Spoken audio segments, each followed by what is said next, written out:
يا رب انا محتاج شغل. انا زهقت من الحياة دي بقى.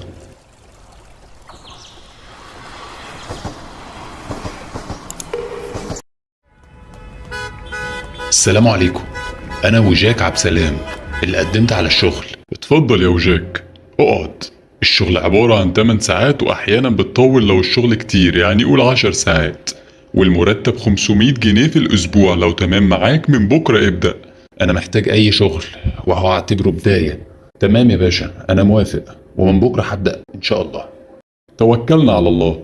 خد المفاتيح اهي، تفتح الصبح الساعة 9 ان شاء الله.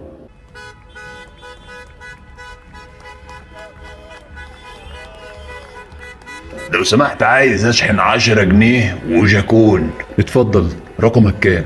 0010501235. تمام كده، الرصيد وصل. لسه ما وصلش.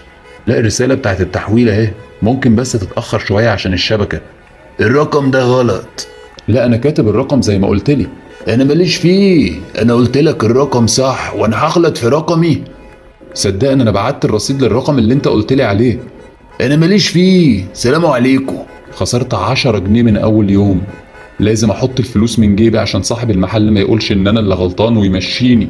لو سمحت، عايزة جراب بامبي وعليه ورد. هشوف لحضرتك.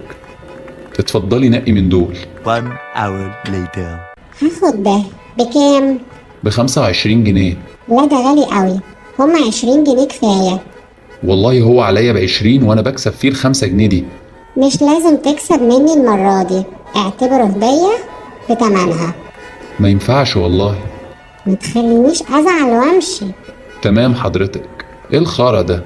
هو انا جاي اشتغل ولا اصرف على المحل؟ 1 week later. تعالى يا وجاك، المرتب اهو 500 جنيه زي ما اتفقنا.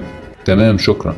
انا لازم اشتغل حاجه تدخل فلوس احسن. انا هسيب الشغل ده وادور على حاجه تجيب فلوس بدل ما انا بدفع فلوس.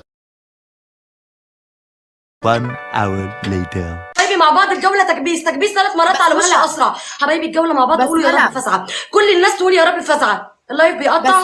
حبايبي كل الناس تقول يا رب فزعه. دي اول. انا من بكره هبدا اطلع لايف على التيك توك.